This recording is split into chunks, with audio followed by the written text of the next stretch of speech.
Non, en fait, on gagne.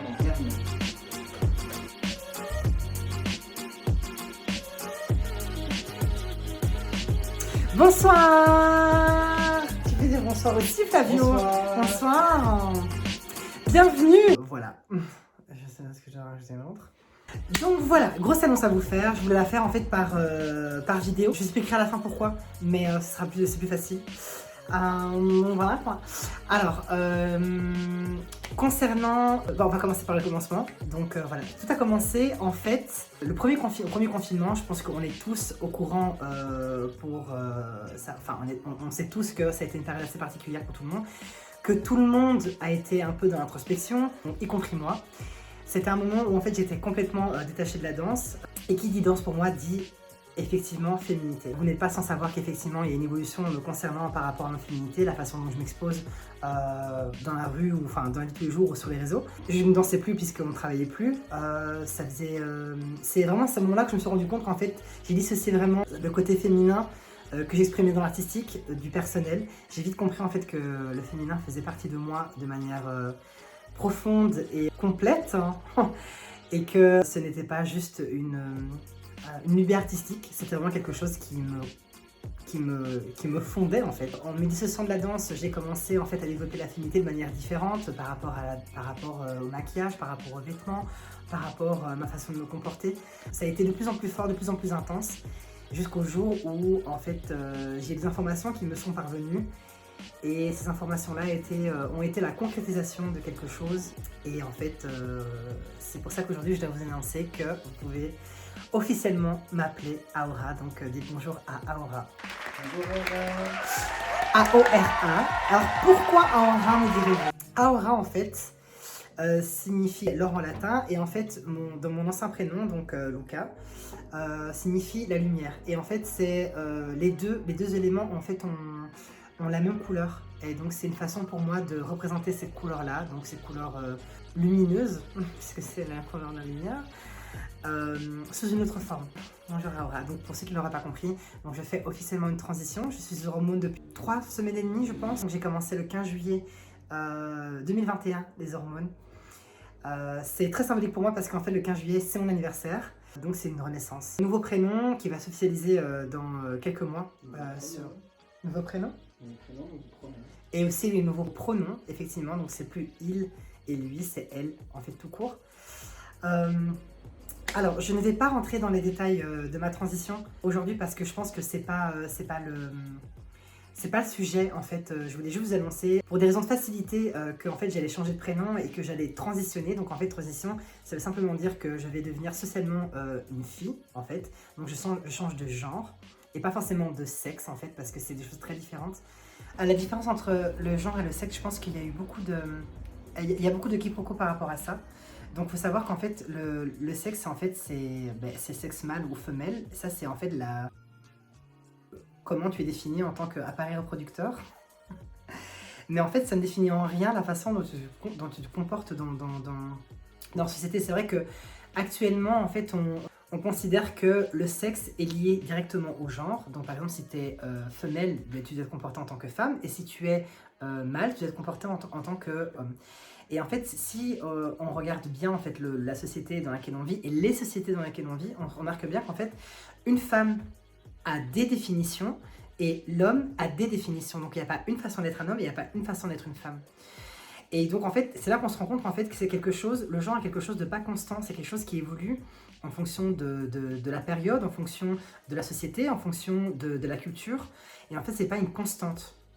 Parce qu'en fait, à l'époque, par exemple, les hommes se maquillaient, comme aujourd'hui, c'est un peu plus controversé qu'un homme se maquille, même si maintenant les choses s'ouvrent. Tandis que ce qui est une constante, c'est effectivement le sexe biologique, en fait. Avoir un pénis, avoir un vagin. Mais le fait d'avoir un pénis ou un vagin ne définit en rien le comportement que tu dois avoir socialement parlant. Et c'est vrai que c'est quelque chose qui peut déranger beaucoup de gens, mais en fait c'est une réalité. La preuve en est, c'est qu'en fait, je vais en Italie, la façon d'être une femme ou la façon d'être un homme n'est pas la même que la façon d'être une femme, je sais pas, par exemple, au Japon. Donc en fait, c'est des choses qui sont liées à la culture et liées en fait à l'histoire d'une population. Donc voilà, c'est très important de le définir. Donc en fait, je serais socialement reconnue en tant que femme en fait. C'est vrai qu'on le fait pour soi, mais en fait c'est Le genre, c'est aussi une question de comment les autres nous perçoivent. Et c'est ça tout le paradoxe, c'est qu'en fait, on le fait pour soi, mais on le fait aussi pour être reconnu en tant que femme ou en tant qu'homme. Et du coup, en fait, la perception de l'autre est tout ça entre en compte, en fait. Voilà, entre en compte. Du coup, c'est un travail qui est social plus qu'autre chose, parce que le genre concerne la société, finalement. La communauté LGBT, c'est vrai qu'elle n'était pas forcément... Enfin, la communauté gay en général, parce que je me considérais comme gay, effectivement, à l'époque. Avant que je comprenne qu'il y avait autre chose derrière, que c'était plus identitaire que orientation sexuelle, en fait. Et je me sentais pas forcément recueillie non plus dans ce milieu. En fait, j'avais pas de modèle. Et pour moi, les personnes trans, c'était des personnes qui étaient... c'était un peu des parias de la société parce qu'en fait, on les présentait comme des prostituées, on les présentait comme des personnes qui n'arrivaient pas à s'intégrer dans la société. Et heureusement, les mentalités changent. Et c'est vrai qu'on est dans une société où en fait, on nous permet en fait, de pouvoir au moins se poser la question. Et c'est vrai qu'avant, je me contentais et je ne m'autorisais pas en fait à pouvoir vraiment me poser la question ouvertement sur la personne que j'étais. Il y a eu plein d'anecdotes. Hein. La dernière fois, par exemple, je tournais une vidéo avec Flavio et j'étais habillée d'une certaine façon. C'était pas forcément masculine, mais c'était pas la façon la plus féminine non plus. Et je me sentais mal et je mettais une tonne de maquillage pour pouvoir compenser. C'est que là que même mes proches ont commencé aussi à comprendre. Flavio avait même dit que c'était à ce moment-là qu'il avait compris. Donc je me voyais dans le miroir avec un short qui me convenait pas, avec un t-shirt qui me convenait pas, avec une coiffure qui me convenait pas, et j'avais besoin en fait que mon corps se féminise de par son entièreté et pas juste des aspects de mon corps qui se féminisent. Par exemple, je voulais pas que ce soit juste le maquillage qui me féminise, je voulais pas que ce soit juste un vêtement ou des cheveux qui me féminisent, je veux que ce soit la globalité de mon corps qui se féminise, qui aille dans le même sens. Donc voilà, je suis dans ce processus-là. Je regrette pas du tout en fait. Je regrette pas du tout et je pense que les personnes de mon entourage peuvent témoigner de mon épanouissement qui grandit de jour en jour. Non pas que j'étais pas une personne épanouie, parce que j'étais pas une personne forcément malheureuse, parce que comme je vous l'ai dit, je me contentais, mais c'est vrai que le fait de pouvoir s'accomplir entièrement, c'est quelque chose qui n'a pas de prix en fait. Alors pourquoi j'ai décidé de faire ça par vidéo? Mais tout simplement parce qu'en fait j'ai un travail qui est plutôt public. Hein. Voilà, je suis influenceuse. Non, ça va. Non, mais voilà, de par mon travail, c'est vrai qu'on est amené à voir beaucoup de gens et pas forcément des gens qu'on connaît et des gens qui connaissent son parcours parce que c'est normal, ils connaissent pas. Et c'est vrai que le genre est un. Mais what? Donc voilà, de retour après ce problème technique. On y va. On a eu un problème. On a un travail public en fait. Donc, effectivement.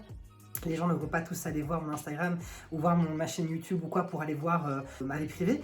Mais c'est vrai que du coup, en fait, pour l'officialisation, c'est plus facile pour les flyers, pour la promotion au niveau des workshops, des événements. C'est difficile en fait de continuer à promouvoir quelque chose sur un nom différent, or qu'on nous a connus toujours sur un autre nom en fait. Donc voilà, il fallait que je me sentais de faire cette démarche de cette façon-là.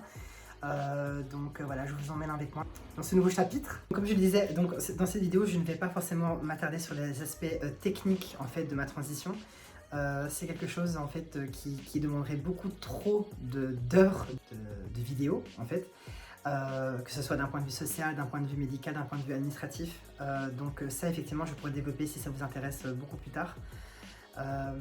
Mais je voulais juste vous annoncer qu'aujourd'hui, je vous présente Aura, qui est cette femme épanouie et qui fait partie maintenant de la vie de ses proches, de la vie de la danse, de la vie de ses élèves. Donc voilà. Merci d'accueillir Aura. Voilà, au revoir.